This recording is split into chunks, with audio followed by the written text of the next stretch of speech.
All right, let's talk about it.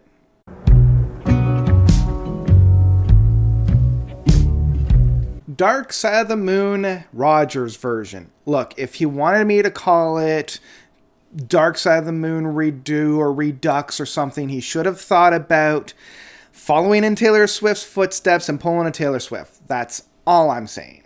So, yeah, Roger Waters pulled a Taylor Swift, except instead of it being because she's trying to reclaim the album that she poured her heart and soul into, and a bunch of other people are making money off of it, and she wants to kind of rectify that, he's doing it because, I don't know, he's bored? So yeah, Roger Waters has gone through and re-recorded The Dark Side of the Moon, a classic album, a masterpiece in its own right. You know, this is one of those albums that, like, when somebody tells me they haven't listened to it, I'm kind of shocked. Like, I was talking about this with my partner this morning, and she was like, I haven't heard it. And I'm like, you haven't listened to Dark Side of the Moon? I figured it was like Michael Jackson's Thriller or Abbey Road from the Beatles or Pet Sounds from the Beach Boys. Like, I figured this is just one of those albums that, like, everybody has heard, but I guess not. So yeah. What do I even say about this thing? Honestly, in my opinion, this is probably the most boring thing that Rogers could have done. Like, if you wanted to re-record and redo another album from the Pink Floyd discography, Dark Side of the Moon is the most lazy and boring album he could have done. Not to say that Dark Side of the Moon is boring or lazy. It's just, I have heard so many different variations of this album.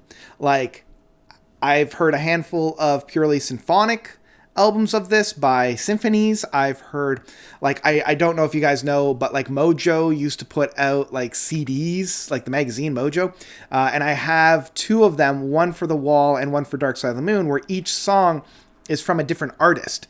And so, like, I've heard this album to death, and like, he could have done something so much more interesting, like actually go back and re-record Obscured by Clouds and give that the proper send-off that it deserves, because that album is ruined by a rushed production, a botched, like, recording session, and, like, it could actually be something really, really interesting and something really, really unique. But, I don't know, instead he just does Dark Side of the Moon. So I want to give this album at least a fair shake, you know, because coming into this album, I was already set up to not like it, you know, because he took the easiest road out. Even re-recording Piper at the Gates of Dawn or Saucer Full of Secrets, or hell, even like expanding on his section on Ummagumma, you know, like a meeting of a bunch of tiny forest critters. That could be interesting, right? Like, anyway, I wanted to come into this album with an open mind and actually give it a fair shake. So I sat down last week to have a listen to it. I got halfway through and I fell asleep. So that's the vibe that I got upon my first listen. It's an album to put yourself to sleep to, I'll tell you that much. Now, I've gone back and I've listened to the album a number of times since then, but yeah, my broad brush take off of this album is that Roger took everything that made this album kind of unique and a band project and removed it and filled it chock full of all these spoken word ramblings that don't really go anywhere. You know, they're very, very loosely based off of the concept each track is trying to fulfill. You know, on Great Gig in the Sky, where the whole concept is death and death being a motivator for life, he's talking about how there's this individual that he knew that he was in correspondence with that was in very late stage cancer that eventually ended up dying, and how that impacted him, you know, and that kind of leads me to my biggest criticism of this album, and that is Roger Waters really needs to get his head out of his own ass. You know, like, this whole thing is this massive diva project where everything's kind of revolving around him. It's like, one of my friends died, and that made me sad. It's like, yeah, man, that's a part of death. Yeah. You don't want to talk about how we're not properly funding cancer treatments. We're not talking about how people are unnecessarily dying because of this and profiteering off of a healthcare system in many different countries. No, you're just going to talk about how that made you sad. Okay, cool.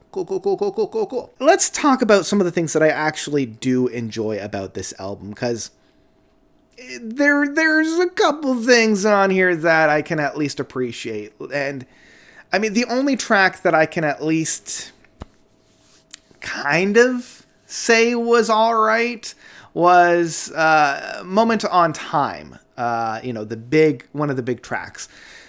And I mean, my guy removed all the alarm clocks, and that's a choice, but I at least appreciate that the big soaring David Gilmour guitar solo on here is replaced by a slide guitar and a synthesizer, like keyboards.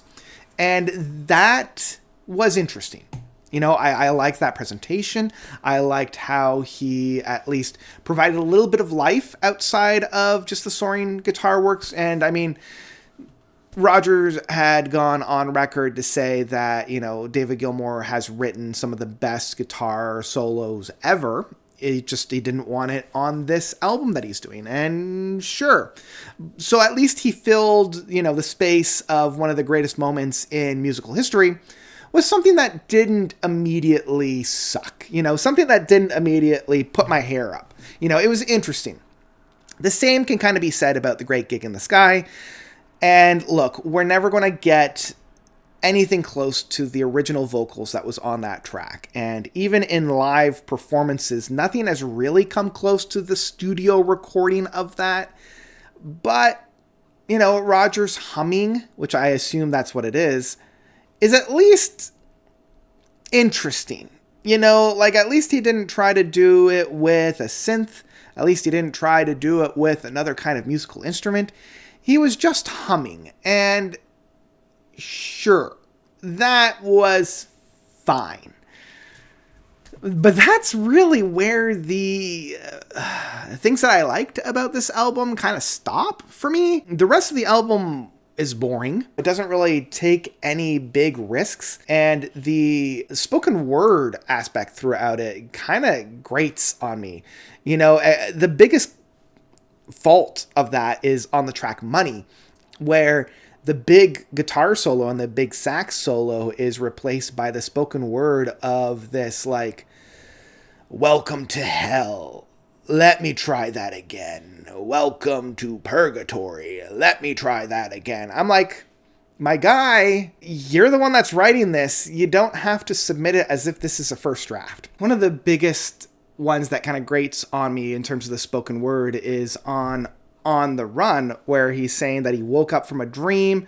It was almost Patmosium, whatever that means. And I'm like, my guy, you're the one that's writing this. You could choose a different word. You don't have to use a word you don't know, or it's just filler. You're just filling up space at this point. One of the tracks that I can at least give a pass to, and I think one that lends itself the best to the style of music that Roger is going for, is Us and Them. And I feel like Roger has had enough time with this track to really flush it out and really bring it into the fold of what this album is trying to do. And I think it's the closest this album gets to actually reaching what Rogers was doing with this album. But at the end of the day, it still feels so lackluster because that big swell, that big crescendo isn't felt. And you're definitely feeling that with the last two tracks of Brain Damage and Eclipse. Because, man, when he played Brain Damage and Eclipse on the Us and Them tour, I felt like he was really understanding the assignment of these two tracks. You know, the big crescendo, the big build-up. This is what the album is building towards. And it just fell flat. You know, it just kind of botched the gnat, and it just, it was dead on arrival. So to say that this is a frustrating listen would kind of give it credence that I was hoping for more coming into this. I wasn't expecting much, and that's what I got from this.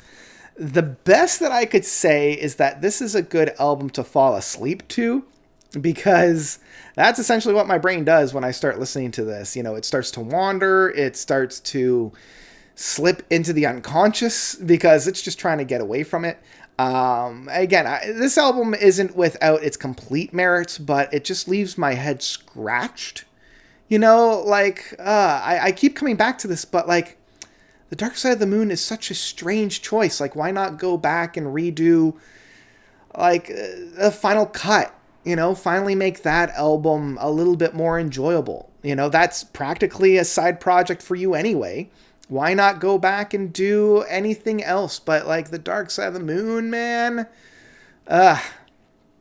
Anyway, my final rating for this one is The Dark Side of the Moon Redux by Roger Waters is one I would ultimately skip.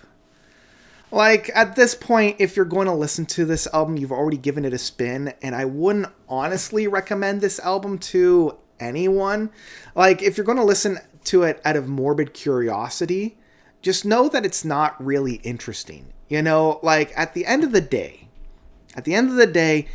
if we look at another album by Pink Floyd that was redone horribly, you know, if you look at, what's his face? The Nostalgia Critic? Like, at least that was bad in an interesting way. You know, it was bad in a way that was, I wouldn't necessarily call it entertaining, but you're like, that's a take. That's interesting. It's not good, but it's interesting. This is bad in a way that isn't interesting. You know, this is one that's just boring. And I think that's my final take on it. You know, I want to almost say like, hey, Rogers, leave Dark Side alone. And that's where I'm going to leave it. So yeah, what did you guys think about Roger Waters' version of The Dark Side of the Moon, or as I like to call it, Dark Side of the Moon Rogers version? Did you love it? Did you hate it? Do you think it was an interesting take? Did you think it has merit? I want to know from you guys about this one, because this one's a head scratcher. So let me know all of your thoughts by commenting down below. And yeah, I hope you're doing well. Hope you guys are taking care of yourselves. I hope you guys are enjoying better music than this.